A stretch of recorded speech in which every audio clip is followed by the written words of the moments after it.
everyone? This is a quick little Airtable beginner tutorial for people who are personal trainers or independent contractors who run their own classes and have their own registration systems, etc. on the back end. I've seen a lot of people using really epic spreadsheet, Google Sheet, Excel, email,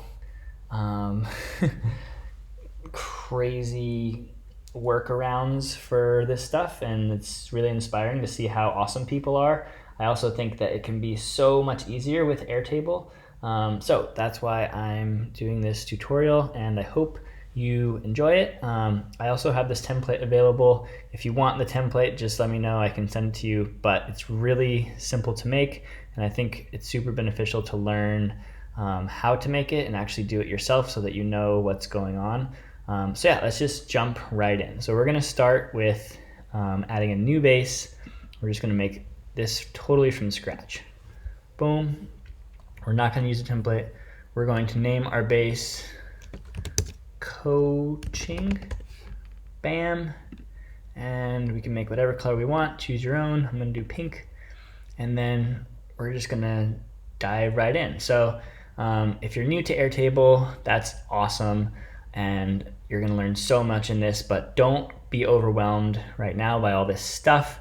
It's all going to make sense very soon. So let's just start at the beginning. So this right here is our table that we're currently working in. We're gonna rename this table to students.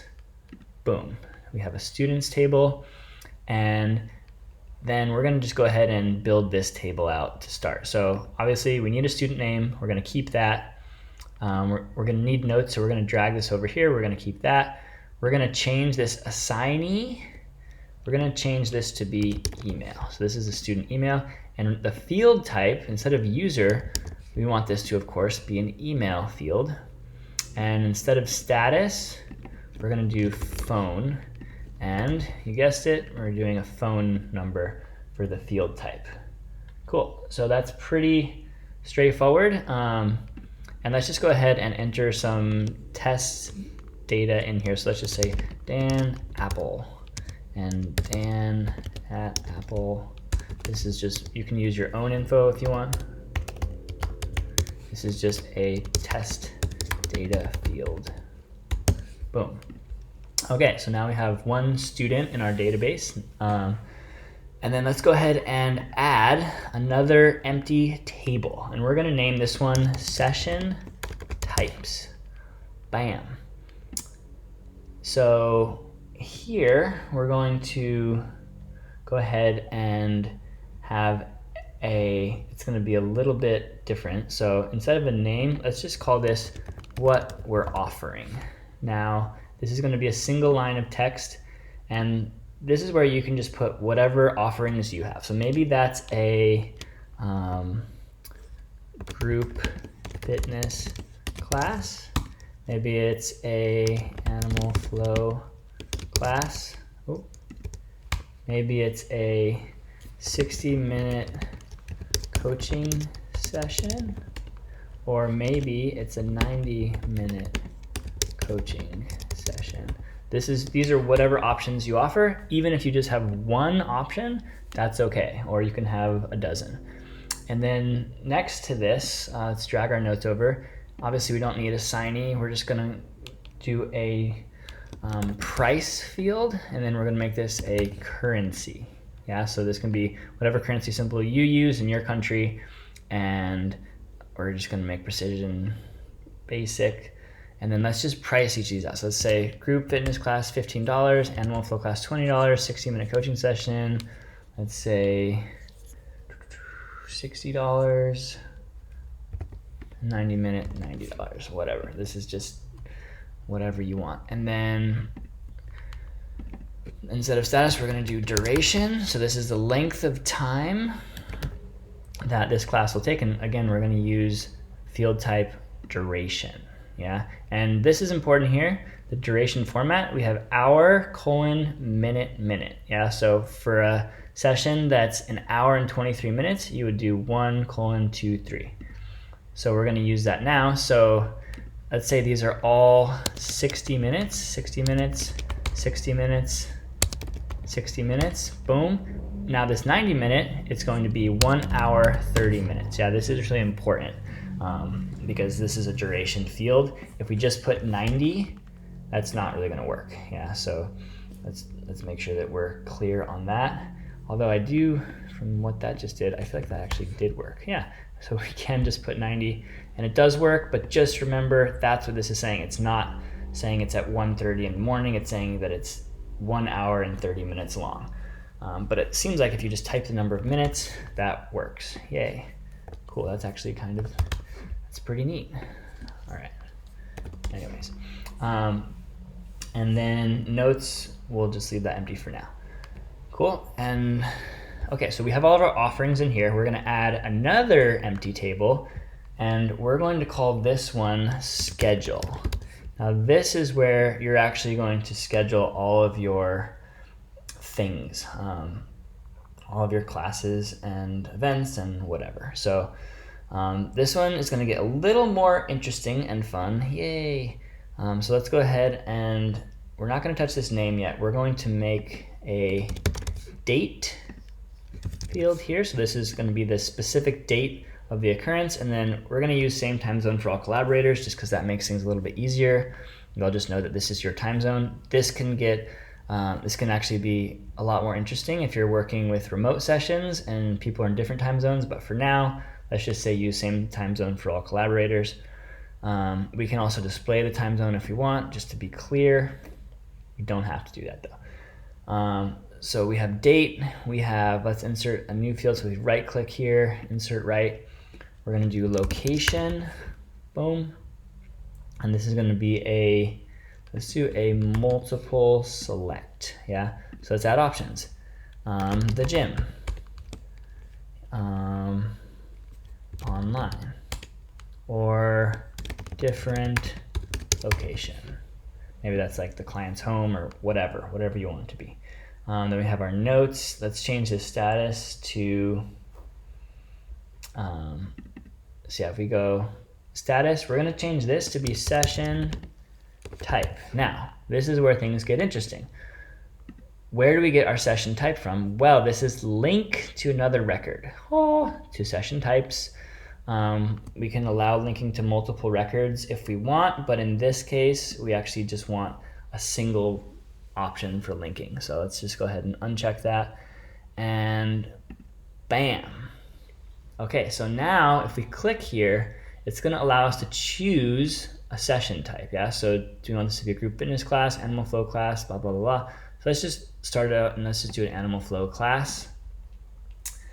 And then we're going to go ahead and, now that we have this built out a little bit, let's add a date for this. So let's say this is going to be Tuesday, December 6th at 5 a.m. Shout out to Mike Bitch for that one. And it's going to be at the gym and online, yeah? So now this is where we can build out this first field. So instead of name, we're gonna call this event, and we're going to say this is a formula, yeah? All of you Excel people out there, you know what's coming. And then we're gonna build this formula by using a concatenate function, and we're going to concatenate the session type. So we just start typing session type, boom, comma, yeah, and then we have to put our quotation marks and a colon or whatever we want here. This could be a colon, a comma. This is just to separate this stuff, and then another comma, and then the date. Boom. Yeah. So I'm going to save this, and you'll see what happens. This is changing dependencies. We don't really need to know that. We can pause this. Confirm changes. Boom. Okay. So now look at this beautiful event, animal flow class, and then bleh, this is horribly ugly. And what is going on? Well, what's going on is we need a better formula because we're not formatting this date. So next to date, we're going to do a date time format, boom, for our date. And then, so inside of this, we're going to do date, comma, and then we use our formatting in here. So we can say, let's do month, day, and then hour, minute. See if I know my formulas well enough for this. Okay, so December 6th, 5/12. That shouldn't say 12. That's a month, so hour, minute, and we're going to actually do this long month. Boom. So now we're going to get December 6th, 5 a.m. Now, if you want more info on how to use date time format, you can just Google it. Airtable has a ton of support on all of their functions, and you can display this date time however you want, like really. But just as an example, let's go ahead and actually let's add a couple more here. So let's add something else on December 7th and something else on December 8th, and let's do a group fitness class, and let's do a 60-minute coaching session. Boom. Okay, and location, let's have the gym and different location. Okay, so now we have our students, our session types, which is connected, you can see automatically into our schedule, yeah, and our schedule. But what are we missing? We are missing registration. This is probably the most important thing. So registration is where people can sign up for our stuff. This could be called reservations or payments or whatever you want it to be called. So what are we going to have in this table? Well, of course, let's always have our notes field just in case. We're going to need a payment amount, and this is going to be a currency. Boom. We're going to need a date. Actually, let's call this payment date. Now this can actually be a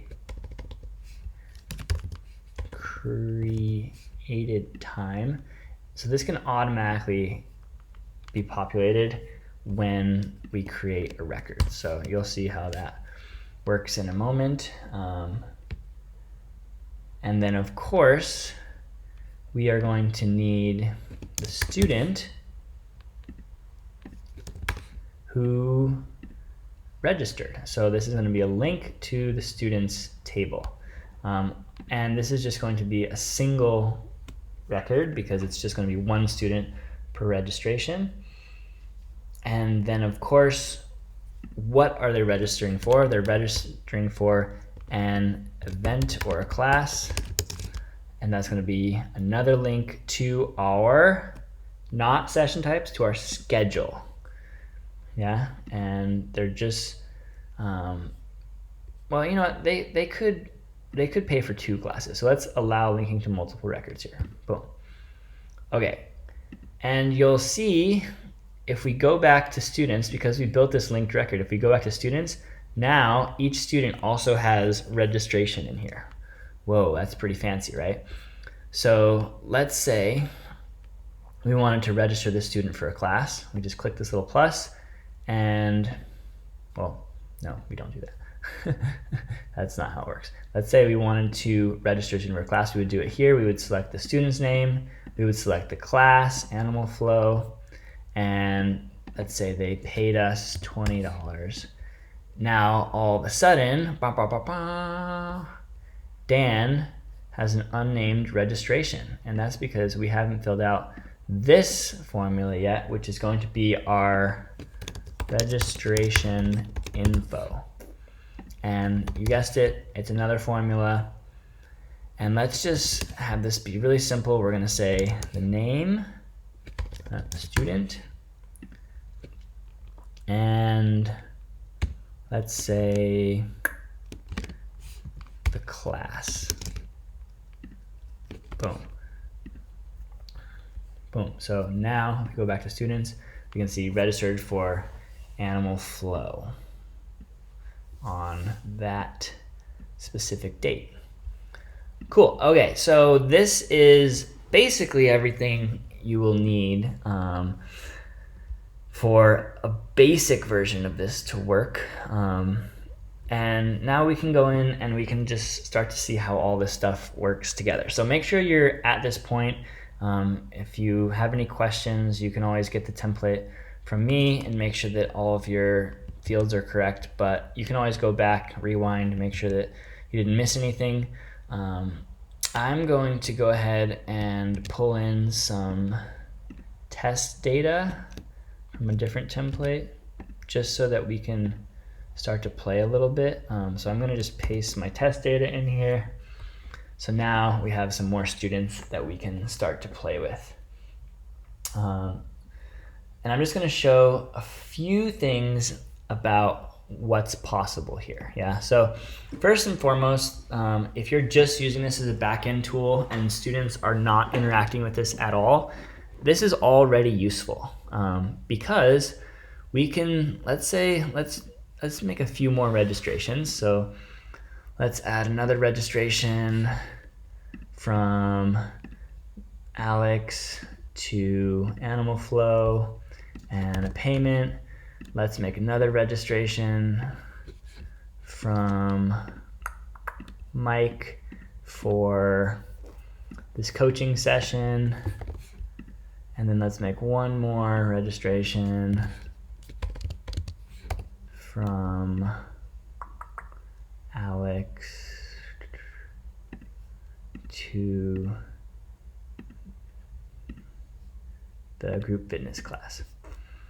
Okay, so this starts to become really interesting when we are able to see our different views. So if we have our schedule here, boom, on the left side, you see there's all these view options. So one really cool view that we can do is a gallery view. So if we click create new view, gallery, now look, we see each of our classes in here, and then we can edit these cards to show whichever information we want. So we could say, all right, we want to show this registration data in the actual form itself, or in the card itself. So we can just drag it. How do we drag it? We can customize cards, and there we go. Show our registration. Maybe we don't need to show the notes. So now we can actually see in our cards the registration. Now, maybe it would be more useful to see the number of students registered, so we could go ahead and add a number of students field here, and this is going to be a roll-up type, and it's going to be registration, student, and then we're just going to do the sum of students. Boom. So number of students in the class. Oh no, I think I did the wrong field type. Count, sorry, we don't want to do roll, we want to do a count. Registration, boom. Okay, now this will count the total registration. So we can see in our gallery, number of students. So now we can see the number of students registered for each of our classes. We can also do a calendar view, which is pretty neat. And we can see each of these classes in our calendar. Boom. So that's pretty awesome as well. We can make this a shared view so that other people can actually see it, and we can customize what these labels look like. So we could add the registration, we have number of students, and then let me just go ahead and show you what this looks like. So if a student wants to go in and check out the calendar, this is a live view on the web, so they can click it and they can see who's registered, number of students that are registered. and all the info for the class. So they can see, oh, I'm registered for this class, or I'm not registered for this class, and that is pretty useful, as you know, as a coach. I'm gonna show one kind of like extra credit feature here, which is how can we allow students to register for training sessions on their own. So I'm just gonna build that out really quickly. And the way I'm gonna do it is I'm going to create some open training session slots. So I'm gonna create one, let's say tomorrow at 7 a.m. and it's going to be online or at the gym, and it's going to be a 90-minute coaching session. And then I'm going to duplicate this, boom, but I'm going to change this to be on Wednesday, same thing, but instead of 90-minute, it's going to be a 60-minute. Okay, so now I have these two coaching sessions here. And what I want to do is I want to make a new grid view, and I'm going to call this available sessions. I'm going to say available coaching sessions. Boom. Now, this is where things get really fun. I can filter this view, add a condition where, event, actually let's say session type contains the word coaching. Boom, because I only want to display coaching sessions here. I also need to make sure that registration is what? Is empty, because I don't want anyone in those sessions yet. So if the registration is empty and it contains the word coaching, now it's going to show up in this view. So how does that help me? Well, you're about to find out. I can come over to registration table here. I can create a new form, and I'm going to call this form register for coaching. And this is just like Google Forms. We're going to go ahead and remove payment. We're going to drag notes down. We're going to keep student, and we're going to keep event/class, and then we're going to call this choose a session. So this is just the title. This doesn't actually change the field name. Now check this out. I'm also going to show a submit another response button at the end. And then let's go ahead and view this form. And this is something that this form will be public online, so anyone can go in and access it, or at least your students can. So first of all, they have to pick the student name. Now, this is only the students that exist in your Airtable. So if someone isn't a student, obviously this isn't going to work well. Yeah, so that's one caveat here. But let's just say I'm going to pick myself, then choose a session. Now, right now, this isn't going to work well, right? Because they can choose anything. They can sign up for any class. They can even choose a session that someone else has already signed up for. So we don't want that, yeah? So this is broken. So we come back here and we say, this choose a session, yeah? We want to limit record selection to a view. Which view? Available coaching sessions, yeah? So now, if I refresh this page, student, choose myself, session. Now look, I only have these sessions available. Now what happens if I choose one? I chose the 60-minute November 30th notes, yeah, and I submit. Boom. Now if I submit another one, what do you think is going to show up in this dropdown? Oh, only this one, because we just went through and we registered for this session. Check it out. Boom, registered. So now there's one student in that session, so it gets filtered out of this view. So now no one else can register for it. Same thing, if we do this, boom, we'll register Melissa, bam. Now, what's in this view? Nothing. There's nothing there, yeah, because there's no available coaching sessions. So that's a quick and dirty way that you can do this. Obviously, they didn't actually pay, so the payment field is still going to be 0, and you'll have to take that payment directly from the student, but it's just a really fun way that you can integrate this right away. Now, What if we want to integrate payment? I'm not going to go over this in this video, but I am going to give you a quick little rabbit hole to go down. So this is Zapier, and if you go to zapier.com, you can learn all about it. This is just a quick little thing that I set up. So I said, make a Zap, connect this app, Stripe. Yeah, a lot of us use this for payments. With this one, Airtable. When this happens, new payment. Yeah, I can choose whatever I want here, but let's say new payment. Then do this, create a record. Now, what do you think when you go and set this up, what will this do? Well, when someone pays for something on Stripe, it will go and it will make a new what record on Airtable? A new registration record, yeah? Now, your Stripe will have to pass the information for the session type or the actual event, and it will also have to pass the information of the student and the payment amount, yeah? And just quick little hack here. If I want to get let's go to my schedule. If I want to get a record record ID from my schedule, I copy the cell URL. Now check this out.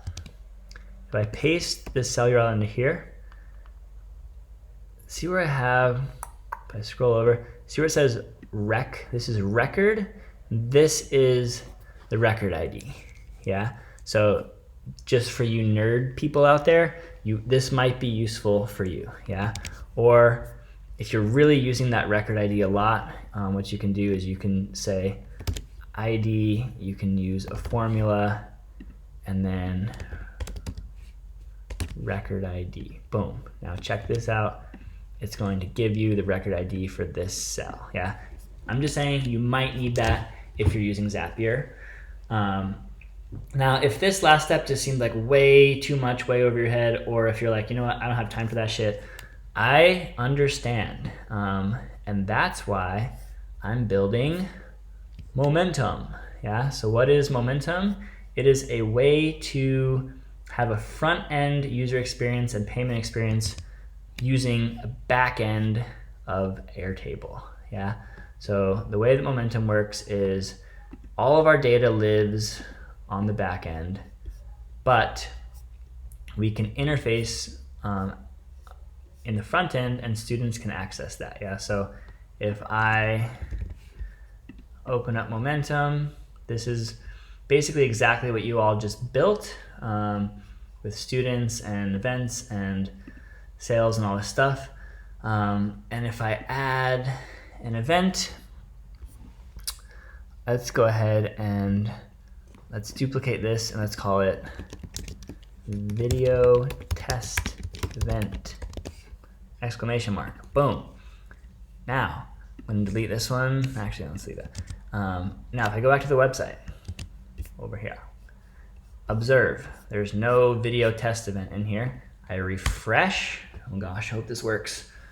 It's all on the line. I scroll down and, oh, look at that. Boom, video test event, yeah? So I can click this, I get all the information, I see there's one slot remaining, I can request stuff for the class, and I can register. Now, this is where it's awesome because this registration will actually take me to, where do you think? You guessed it, Stripe checkout. Oh, I can go ahead and I can register for the event. And what happens when I register for this event? Well, I'm not gonna show it right now, but, well, maybe I will. I'll just do this. Because it's still on, this is still on the demo mode, so it doesn't matter. Boom. And then I'm gonna pay.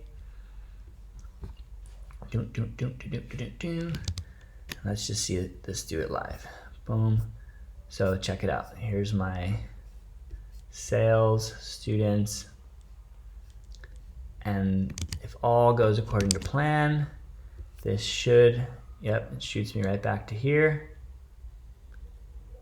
Updates, thank you, and look at that, bam, there's a new sale, and now there's 10 people registered. So if I go back to Momentum, and this will also send an email. If I go back to Momentum, it's going to show me that there should be 0 slots left. Look, 0 slots remaining, and I've already registered. What? So if you're interested in more and accessing this type of front end stuff, just let me know. This is not live yet, but it will be live soon, and it will just be a subscription, and you'll have access to all of the back-end awesomeness on your Airtable. So anytime you want to create an event or a training session or anything, you'll just do it straight from Airtable, and that will update the front end automatically, and then people can go ahead and register for those classes and all of that stuff directly from the Momentum front end. Thank you for watching. I hope this was helpful. If you need any assistance or you need the template, just feel free to reach out. My email is alex@cohiphop.com.